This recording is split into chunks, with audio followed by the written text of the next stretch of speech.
world-renowned human performance expert, executive coach, best-selling author. And I want to congratulate Ron Kardashian. Over 12,000 hours of one-on-one coaching and mentorship. He's a health and cognitive expert. Known as a spiritual confidant to respected industry leaders. CEO of 3 companies. Coach and minister Ron Kardashian. Good friend, Coach Ron Kardashian.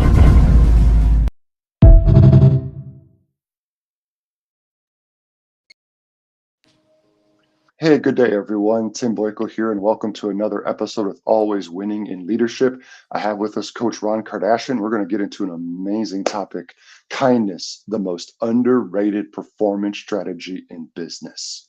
So, Coach Ron, how is kindness the most underrated performance strategy in business? That is a loaded question, but this is Kindness Week, so I thought it was apropos. I talked to a lot of leaders about compassion, regulated stress chemistry, multiple influences at work and home. And for our viewers, I'm looking over here for a camera, and I'm also looking over here. We're running on multiple platforms. So let me address Instagram, Coach Ron Kardashian. This is Kindness Week. We're going to be talking about some assets for kindness in the marketplace. The disruption that I want to start off with, Tim, is that kindness is not soft, right? We always talk about that. And what I want to do is break through this cultural myth to start, that high performance culture often rewards pressure, not regulation. And chronic stress shrinks cognitive flexibility and impairs decision quality. It's a fancy way of saying your brain goes offline when you're not operating in this. Leaders don't burn out. Having worked with leaders for over 25 years, almost 30 now, they burn out from unregulated stress chemistry. And so small acts of kindness, for example, I was walking through a corporate office the other day, and there was a piece of paper on the floor. Well, I didn't notice that there were 2 ladies talking to my right. They actually saw me pick up the piece of paper. And after I got into the C-suite's office, right as I'm walking in, they said, "Excuse me, sir, we don't mean to interrupt you, but we just wanted to say thank you. We noticed you picked up that piece of paper." And I said, "Well, it's not a big deal, I'm a little OCD. I kind of brushed it off. But the social impact, what that did to their perception ability, actually gave them more of a charge, right? Research from Harvard shows chronic cortisol impairs executive functioning and emotional regulation. So if you do the opposite, it's going to increase executive function and emotional regulation, and it did. It had a immediate impact on it. Kindness is not weakness. It's neurological discipline. And when you reduce internal threat, your prefrontal cortex comes back online. And when that comes online, clarity, restraint, and influence increases. And this is basically a phenomenon. So the disruption is kindness is not soft. Number 2, what does kindness do to the brain? I want to give scientific credibility. Acts of kindness activate the reward pathway in the brain. All you guys know dopamine. And it's interesting because having been an addict in the past, and not severe, but I had definite addictions, I would try to regulate dopamine with alcohol. You'd have a hard week, and the first thing out of your mouth is, "I just need to have a drink." That is actually a rewiring mechanism that you're teaching your brain to default to when your dopamine level is low. The only thing that can take you out is alcohol. Hey, I get it. I'm not against drinking. Have your wine. Me, I wasn't pairing wine with food. I was pairing wine with mood. And that was completely disruptive because when I didn't have it, then my mood would shift and my irregularity would not stabilize. So being kind to yourself is what I want to get into in a minute, because we're so hard on ourselves. We're probably our biggest critics in the world. The second key in this second point is oxytocin increases relational trust. And that's that chemical in your body, right? That is actually enhanced when you are joyous about something. So this is why you create a beautiful home environment, because the home is where you rest, it's where you rejuvenate, it's where you circulate, you have deeper conversations in the home typically, and the surroundings of your environment, from your office to your desk to the sticky notes to your little figures that you have around your desk, surround yourself with things that bring you motivation and inspiration. I'm constantly an advocate, Tim, for people who actually wear clothing not to boast or to brag, but that actually makes them feel good. This morning I was cold. I had to travel into our offices, so I wore a blazer that's a little bit thicker. It makes me feel more comfortable. Hence, makes me more stable emotionally. I don't know if you guys have ever, dressed for an event and you're like, oh my God, I'm way overdressed or I'm way underdressed. That creates emotional dysregulation. And you're a little bit more flippant and sharp, and people can pick up on this stuff. And we're not talking about perfection here, we're talking about optimization. When I coach leaders, I coach them at the highest level of neurological, physiological, and spiritual performance, where you're always on your A game in the environment you need to be. We're even taking this theory home into relationships. Why do you leave your A game at the office? You don't bring your A game home, into your private quarters. And these are all ways of thinking. So kindness is not weakness. In fact, research from the University of Oxford, I believe, yes, it was Oxford, show prosocial behavior increases life satisfaction and emotional resilience. So we're talking about increasing your life, concerning all the vicissitudes that we deal with in day-to-day living, all the pain points, the trauma, the instability. Everyone's got them. Generosity reduces that fight, flight, or fear response via the areas that you're dealing with. So just making a little bit of an effort to really be kind to yourself, kind to others. One act of kindness completely shifts it. In fact, kindness literally shifts you from threat mode to growth mode. And it's a powerful paradigm. Doing okay already, Tim? Um, That's just, I gotta say, that is powerful, though. I mean, when you think about kindness shifting you into growth mode, yeah, it's growth like mode. Yeah, business leaders, you need to think about this. It's like the fear-driven environments of pushing people isn't going to enable the brain to do growth on your teams. yeah, You have to yeah, get into the kindness. yeah. Yeah, people. We did a social experiment. I've done it a few times as I go out. I go shopping. I'm at the mall. I go to the grocery store, and in the car, I said to myself, I'm not going to be fake. This is the key. This has to be genuine, because people, you don't want to be, the whole thing. Sorry, but genuinely kind. A little bit reduced tone, talking a little bit softer. Thank yous, please, pardon me. Being conversational. I did this experiment, and I get back in the car, and every time, Tim, I literally say, oh my God, I cannot believe how much favor, gifting, blessing, opportunity. It's 100x always. And I said, Ron, you are better being kind than you are aggressive, bold, forward, rude, all of those other choices we have to make in a day 24-hour period. Kindness pays off big, shifts you from threat mode to growth mode, and people want to help you. People want to hang around people that they feel safe with. We talk about it all the time in the marketplace, psychological safety. And you becoming a safe person inside just constitutes safety on the outside. If that makes That's sense. awesome. Yeah. Every act of kindness sends a biochemical signal, Tim, that you are safe. And safety expands cognition, threat narrows it. So if you want better thinking in your organization, on your job, being promoted, increase kindness. There is a hidden layer here, point number 3, that I want to talk about as we wrap up. Stop being violent with yourself. I remember doing some therapeutic development for myself. I did an 80-hour program in one week. I'm not just a coach. I have a coach. I have several.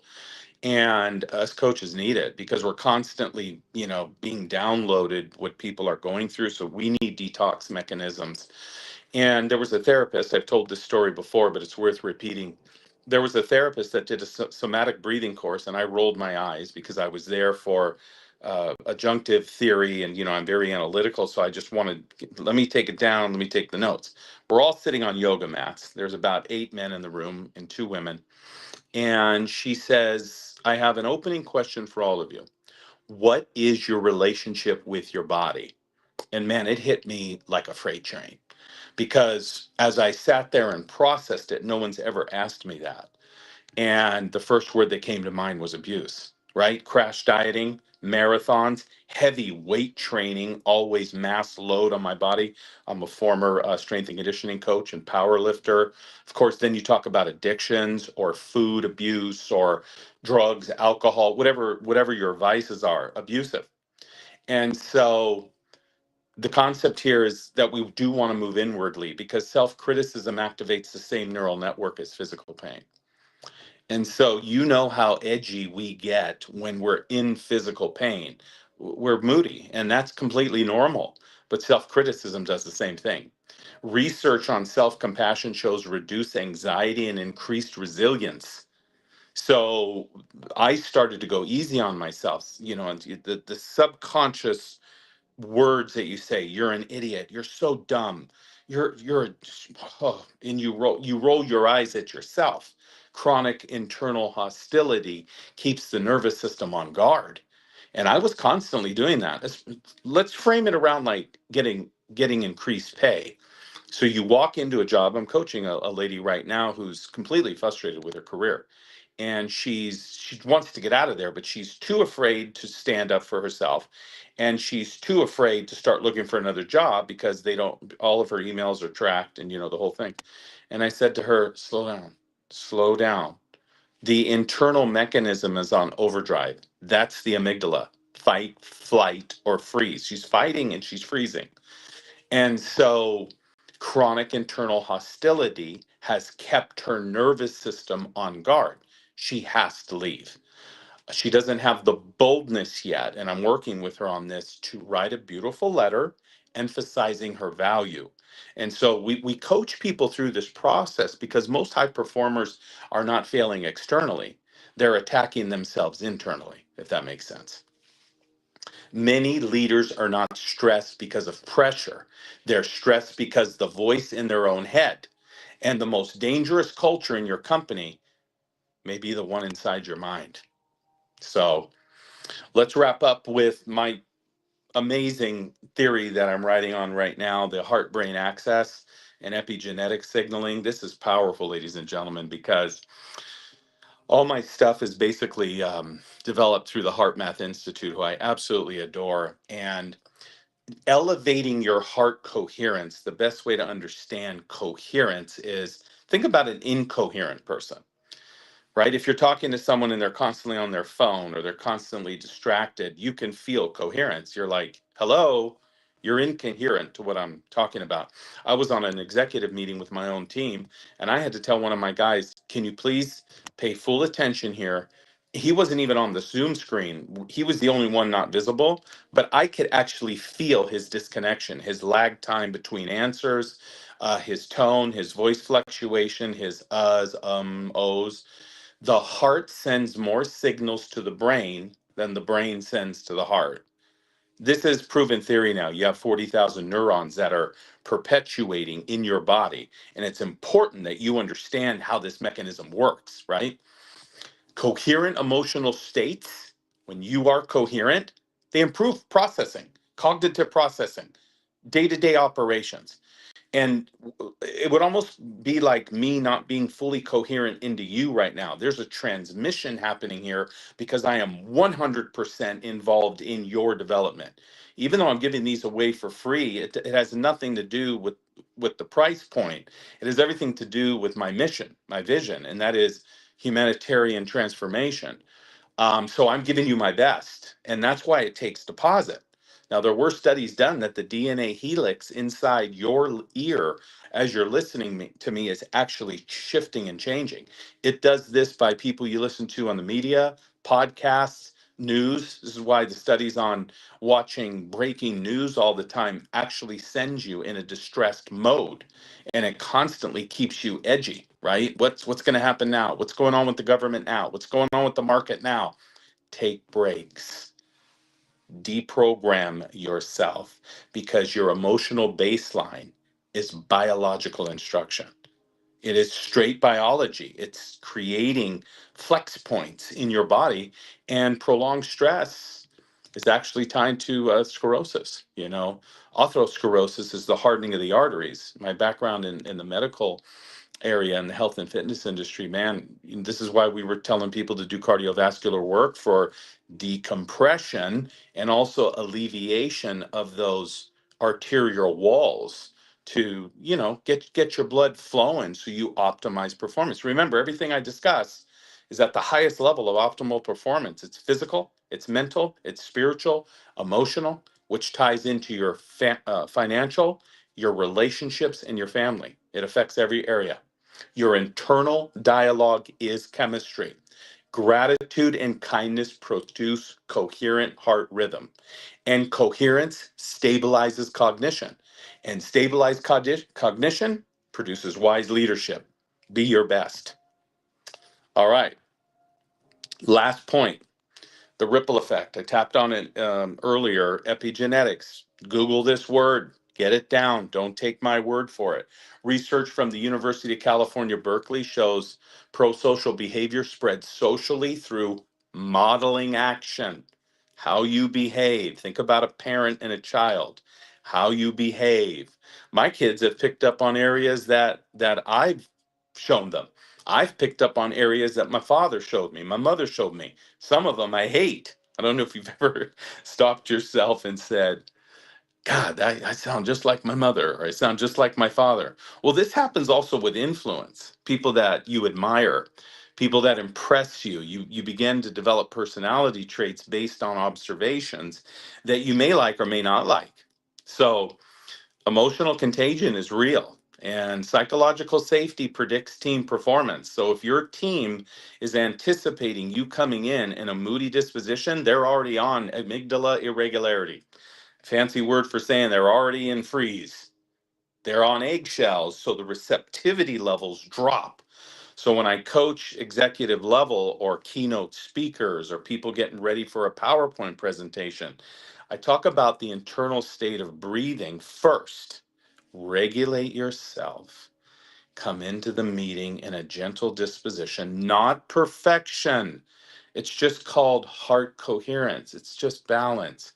Breathing in, because regulated leaders create regulated rooms.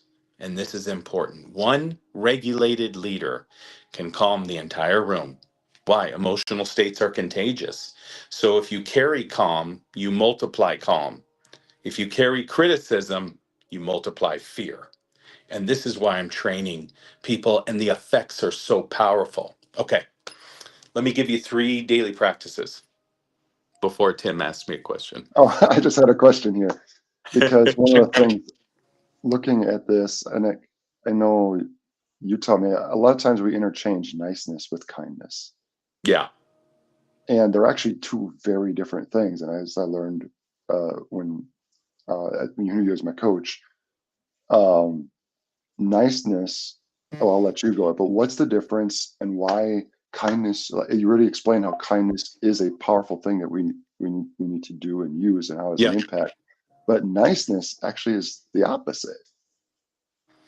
Well, I wouldn't say it was an opposite. Categorize it more as like it's a subset of kindness. So Okay. if kindness is the internal state, because it goes deeper, like a kind and gentle heart is something we should aspire to be. So we're weaving that in our DNA. There are some people who will just tell you, I'm not a kind person at all. That's a belief system, right? They will use that word interchangeably with nice. It's a subset of kindness, right? Most kind people are nice. Nice is such a limited word, though. It really doesn't give the English language justice. It's really should be replaced with kindness, right? Because kindness is a actual personality trait, scientifically proven.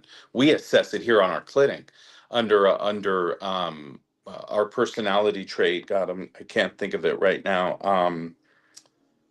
I'll remember it in a minute, but it's woven deeper into the heart. That's the point. So if kindness was the personality trait, niceness would be the action. Does that make Okay. sense? Yep. It's the action of it. And of course, theorists will try to, of course, elaborate and diagnose, but just to keep it general, thank you.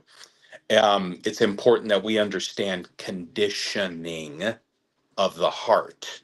We want to not come across as fake or superficial. Now, in the beginning, forcing kindness is acceptable, like biting your tongue, self control, right? Not reacting, self control. Not rolling the eyes, self control. Being direct with your responses, even if people are out of order, there's a way to initiate order and correction without being rude or overly aggressive. I teach my CEOs who are very alpha male driven, who have kind of this Hitler mindset. It's like fear invoked the behavior pattern for the sales guys to produce more. If I'm not hard on them, coach, you don't understand, they'll slack. Wrong. You can switch the narrative by them thinking, my boss is the nicest person in the world, to use the word nice. I want to make him happy. Now, if you have a disgruntled individual who's completely disconnected and offline, we're not talking about that kind of individual. They shouldn't even be on your team. We're talking about you're going to attract the people that you are, hands down. That's epigenetics, epi beyond genetics. Something is shaping the DNA of the individual by their influences. So if you're the CEO, the leader, the director, the SVP, and you've got initiatives to groups of people, you're making an impact by them. Do not underestimate it. And you should be meditating on that. Like, oh my God, I'm actually rewiring people's connection. I better be careful how I'm rewiring them. Yeah. I'm telling you, this is very beautiful and sensitive work, if that makes sense. And the Does that reward answer that, Tim, becomes, pretty it thoroughly? does. It You does. know? Well, and when you're kind, when leaders are kind, the teams want to honor them. Yeah. And so the performance comes as a way of honoring you, not having to drive it, not the leader having to drive it out of you. Yeah, exactly. And so I think from a leader, now, if you're an entrepreneur, I don't talk to a lot of entrepreneurs on Instagram. They're trying to scale their company. They're using video content. They're doing everything. The video content has to be at a level where people can feel your transparency. And so even your clients can pick up on your arrogance, ostentatiousness, especially if you're a high ticket uh, business.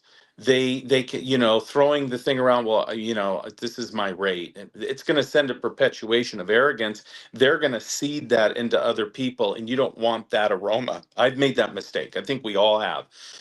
Thinking of ourselves more highly than we ought. It's normal human behavior to do that. I want to release us from any form of perfectionism.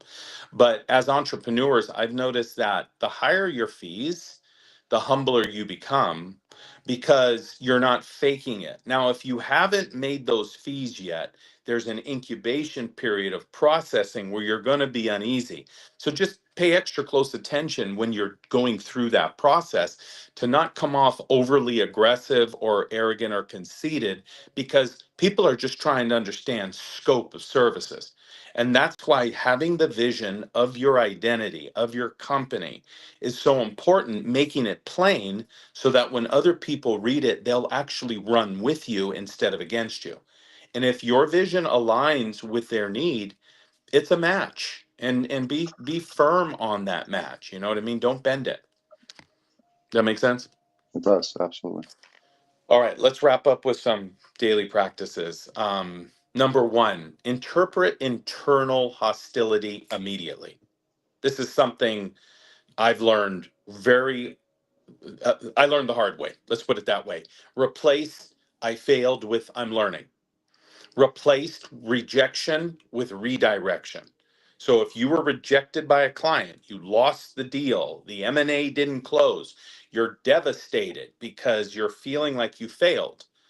And there's this famous proverb, I didn't invent it, that basically says we're not losing. We're either winning or learning. It's no more losing. You can't lose by learning.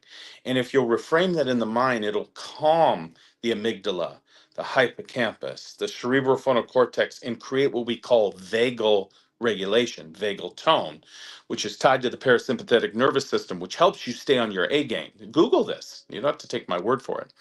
Number two, 2-minute heart resets. Now, this is something, ladies and gentlemen, that changed my life, literally.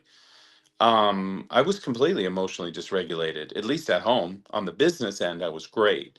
But when I'd come home, I don't know what happened to me. I was incoherent to the needs of my family, and it affected my marketplace ministry and organizations because I was carrying that from the bedroom to the boardroom. And it's important, slow breathing and recall appreciation, being kind to yourself. It's Kindness Week. First one you got to be kind to is you. Go reward yourself. Go buy yourself something. Go get a massage, get a facial, go get your nails done. Do something that shows you value you. And then lastly, one intentional act of kindness today. Do it. Micro encouragement, gratitude texts, unexpected generosity. We dug 2 more wells last week. It's part of my nonprofit organization. They only have 10 built, but I didn't text the pastor. I just sent the money. And I cannot tell you how high I've been all week and emotional, and it's humbling. And I'm grabbing bottles of water and I'm thanking God for this water, gratitude. I'm not taking advantage of, but this is a subset of subconscious thinking that's been developed, over many, many years. And so when you enter into those cognitive states, it compounds. Kindness compounds. Small daily acts reshape neural pathways, and those neural pathways, they shape behavior. Behavior becomes culture, and culture shapes legacy. Never forget it. So if you want to be remembered, start with acts of kindness. So just a closing charge.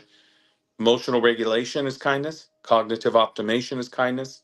Cultural architecture for all of you great leaders is kindness. A leadership multiplier, kindness. Be strong enough to be gentle with yourself, because when you regulate your inner world, you elevate those around you in the entire room you enter. Great words. Great Thank you, words. Tim. Took me a And I lot of want, years to get this down because I wasn't that kind back in the day, if you know what I mean. well, and I want to come back to the first thing you opened up with here, just Mhm. to wrap up, because Yeah, we have to stop rewarding pressure yeah, and reward regulation. And powerful.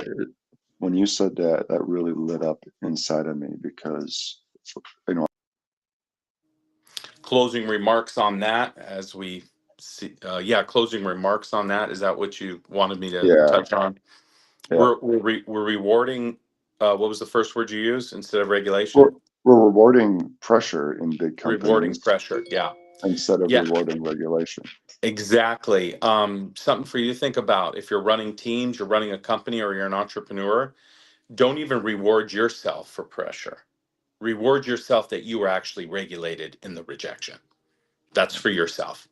Number two is that look at your team after they've accomplished something, and don't say, reward the pressure. The pressure would be like, you guys worked really hard. That's the pressure point. Instead, saying, I was amazed at your emotional stability through the whole thing. Different neural pathway into their brain where they begin to recognize, wow, even though that was pressure, my boss is acknowledging something that I really did work on. I felt like losing it, losing control, screaming, yelling. I didn't do any of those things. And that becomes a form of leadership kindness. Absolutely. Awesome. Thank you, Tim. Thanks for having me. I'm Coach Ron Kardashian. This is Always Winning in Leadership. We'll bring you more coming soon. Have a wonderful, kind week. And remember, one act of kindness can change the world.